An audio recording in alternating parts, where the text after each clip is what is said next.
Every building has rules. Some are printed in manuals for routine maintenance. Others exist to cover up structural anomalies you aren't supposed to see. When Rohan accepted the night security job at Shivtara Heights, he thought he'd struck gold. The pay was great, the complex was a standard 20-floor luxury build, and his only task was monitoring a wall of security cameras in total silence. He treated it like an easy paycheck. That assumption created a fatal vacuum of knowledge, leaving him entirely unprepared for the reality of the building he was actually protecting. The first warning came before his first shift even started. His manager slid a single printed sheet of paper across the desk. It outlined 2 strict boundaries: never leave the control room after 1:30 a.m., and completely ignore any resident complaints about an elevator stopping on floor 21. Shivtara Heights only had 20 floors. The technical instructions were even more specific. If the CCTV ever displayed a corridor labeled 21, Rohan had to sever the camera feed immediately, and if the intercom buzzed after 2 a.m., he was to remain absolutely silent. Then there was rule number 5. If Rohan ever saw himself on the security feed, he was instructed not to look directly at the screen. Rohan laughed, assuming it was an elaborate hazing ritual for the new guy. These rules serve a specific function. They delineate the boundary between the manageable reality of the first 20 floors and whatever occupies the space beyond them. The baseline normality of the job held until the 4th night. At exactly 2:03 a.m., Rohan was sitting at the desk when the monitors flickered.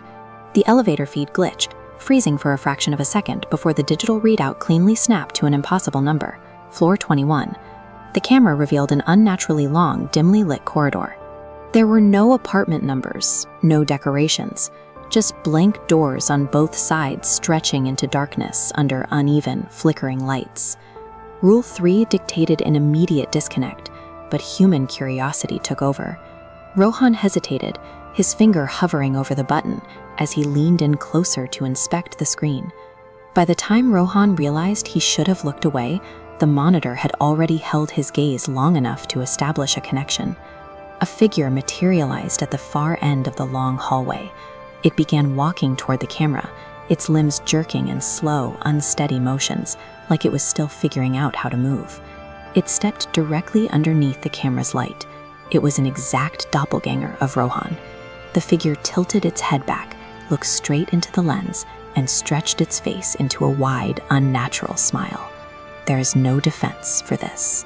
Seeing one's own exhaustion and fear reflected back from a floor that shouldn't exist creates a recursive loop of disbelief that keeps the eyes locked on the screen. The figure on the screen began to mimic Rohan's every micro-expression in real time, syncing its movements to his until the distinction between the observer and the observed began to dissolve. With Rohan paralyzed by the screen, the trap entered its auditory phase. The control room intercom crackled to life, and a distorted, glitching version of Rohan's own voice begged for help, claiming it was stuck on floor 21. The voice is so identical, so filled with genuine panic, that the impulse to answer becomes an almost physical reflex. Rohan leaned over the panel and answered. The moment he spoke, the lights in the control room flickered, and the monitors violently swapped feeds. The screen directly in front of him now showed the inside of his own control room. Standing right behind his desk was an impossibly tall, faceless entity with elongated arms hanging loosely at its sides. The act of speaking into the intercom completed the circuit. Rohan had acknowledged the anomaly, and in doing so, he removed the only protection he had, the safety of being a stranger to it. The next morning, the day shift arrived to an entirely empty room. There were no signs of a struggle, no forced exit, and no trace of Rohan. The only piece of physical evidence left behind was the night log. In frantic, shaking handwriting, an entry logged at 2:17 a.m. confirmed the anomaly. There is a floor 21. The static footage suggests a cycle. Rohan's presence on that floor serves a new purpose. He is now the figure at the end of the hall, waiting for the next guard to check the monitors. Shivtara Heights is still operating. Management denies any architectural issues, even as residents consistently report phantom elevator stops and flickering lobby cameras late at night. If you find yourself riding an elevator alone in a high-rise after midnight, pay close attention to the digital readout above the doors.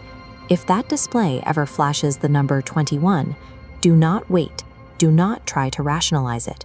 Close your eyes immediately. Perception is a two-way street. The exact moment you acknowledge an anomaly